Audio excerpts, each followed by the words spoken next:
Hello દોસ્તો, આપ સૌનું અમારી યુટ્યુબ ચેનલમાં સ્વાગત છે. સૌને જય શ્રીરામ અને જય સ્વામિનારાયણ. હાલ ભારત અને વિશ્વના તમામ હિન્દુઓ અને ભગવાન રામમાં આસ્થા રાખનારાઓમાં સૌને એક અલગ જ આનંદ અને ખુશી છે.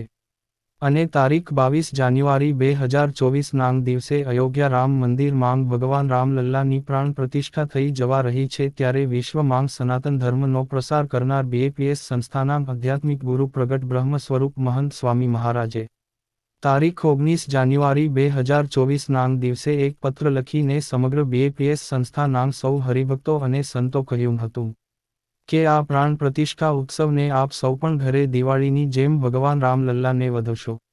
ત્યારે આફ્રિકાના કંપાલામાં આવેલા બીએપીએસ સ્વામિનારાયણ મંદિરને લાઇટિંગ, ફૂલો અને રંગોળીથી સજાવવામાં આવ્યું છે. અને ભગવાનની મૂર્તિને ખાસ કેસરિયા વાંઘા પહેરાવવામાં આવ્યા હતા. અક્ષર પુરુષોત્તમ મહારાજ, ઘનશ્યામ મહારાજ અને ભગવાન શ્રીરામ, શ્રી કૃષ્ણ અને રાધાજી અને ગુરુ પરંપરાને અન્નકૂટ ધરાવવામાં આવ્યો હતો, જેમાં અલગ અલગ વાનગીઓ મૂકવામાં આવી હતી. મિષ્ટાનથી શ્રીરામ લખેલી અલગ અલગ ડીશ તૈયાર કરવામાં આવી હતી. મંદિરના આગળના ભાગમાં પ્રભુ શ્રીરામની પ્રતિમા મૂકીને દીપ પ્રગટાવીને ભક્તિ અર્પણ કરી હતી. સાથે સાથે મંદિરના પગથિયામાં દીવા મૂકવામાં આવ્યા હતા અને મંદિરને કલર લાઇટિંગથી શણગારવામાં આવ્યું હતું.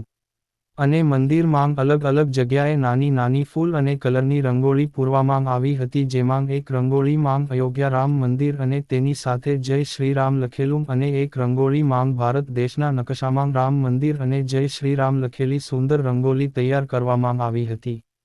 તો દોસ્તો, જો તમને પણ ભગવાન રામ પ્રભુના અયોધ્યાના ભવ્ય રામ મંદિર અને પ્રાણ પ્રતિષ્ઠાનો આનંદ હોય તો કોમેન્ટમાં જય શ્રીરામ લખીને એમને જણાવો.